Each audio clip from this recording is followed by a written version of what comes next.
मीनापिन नगर का एक जाना पहचाना नाम इसरार साहब जो यहाँ पर ओशो थांग के मालिक है, वो भी हमारे साथ यहाँ पर मौजूद है। हम उनसे भी रका पोशी की कहानी जानते हैं कि यहाँ पर किस तरह एक्सपीडिशन इस रूट से हुए हैं और इनके नॉलेज में क्या है कि यहाँ पर जो हादसात हुए हैं वो किन किन ममालिक के लोगों के हादसात हुए हैं। इसरार साहब आप बताएंगे। जी अस्सलाम वालेकुम। अच्छा, में ये रका पोशी के बहुत से रूट्स है, जिस तरह मैंने आपसे ज़िक्र किया, कमो बेश यहाँ मीनापिन साइड से बहुत कम ही एक्सपीडिशंस आए हैं जहाँ हमें याद है। और यहाँ पर 2 एक्सपीडिशन हम बचपन में हमें याद है। एक जापानी यहाँ से इस रूट से गए थे, वो भी अनफॉर्चुनेटली एक्सीडेंट होकर मर गया था। जापानी यंग बच्चा था, लड़का था। और ये ऑस्ट्रियन टीम 84 में आई थी और हम सब इसको तमाशा देखने के लिए यहाँ रेस्ट हाउस के साथ ही SHO हाउस है, वहाँ पर उन्होंने कैंप किया था।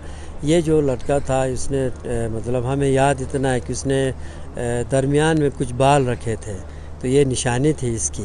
तो ये जाके वहाँ से, क्योंकि यहाँ का मुकामी क्लाइंबर और हाई पोर्टर अल्पाइन क्लब के तरफ से मोहम्मद गुल साहब अभी मरहूम हुए हैं, वो साथ थे इस एक्सपीडिशन के। तो बाद में पता चला कि ये रस्सी टूटने से ये गिर के वहाँ ये फौत हो गए। तो वो जो उसके साथी थे उन्होंने उस डेड बॉडी को वल्लाहु आलम उन्होंने क्यों वापस नहीं लाया या आगे अपने कंट्री क्यों नहीं ले गए, ये हमें पता नहीं चला। अलबत्ता उन्होंने उसको अपने स्लीपिंग बैग में उस लाश को डाल के रस्सियों से बांध के बहुत बड़ा करवस में डाला था। तो इस बात से हमें अफसोस हुआ कि एज मुसलमान हमारे यहाँ ऐसा कल्चर नहीं था। तो ये वाक़या बहुत पहले की थी, लेकिन अब क्लाइमेट चेंज की वजह से, ग्लेशियर पिघलने की वजह से ऊपर आया। तो एज इंसान, एज मुसलमान इलाक़ाई रवायत के हिसाब से अलबत्ता हमारे वहीं पे दफनाना था। कल किसी ने हमें इत्तला दी थी कि ऑस्ट्रियन एम्बेसी की तरफ से ये इत्तला मिली थी कि आप लोग वहाँ पर उसको किसी तरह दफनाएं। हम उनकी फैमिली को ढूंढेंगे ऑस्ट्रिया में, तो उनकी फैमिली की, उनके ख़ानदान का कोई ना कोई मीनापिन तक आएगा तो आप लोगों का वो शुक्र भी अदा करेगा। तो ये था कि आजकल मीडिया का दौर है, फिर ये बात कहीं से कहीं चली गई।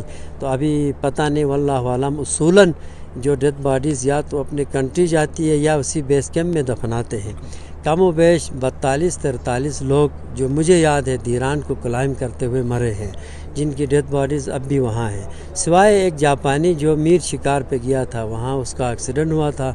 तो उनकी तरफ से बाहर से उनके घर वालों ने कोशिश करके उसकी बॉडी को निकाल के वापस यहाँ से ले गए हैं। बाकी तमाम के तमाम यहाँ पर मदफन है ग्लेशियर्स में, बर्फ़ में।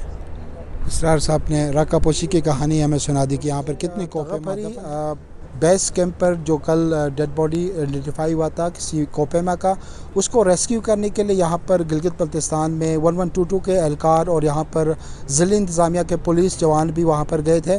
हम उनसे भी जानते हैं उन्होंने इसको रेस्क्यू करने में उनको कैसा दिक्कत पेश आई या उन्होंने इसको बेहतर तरीके से रेस्क्यू कर नगर पहुँचा दिया है। जी थैंक यू सो मच। तो हमें रिसेंटली एक कॉल मौसूल हुई थी कि एक रका पोशी बेस कैम्प के ऊपर कैम्प 2 के अंदर एक फॉरेनर की डेड बॉडी पड़ी हुई है।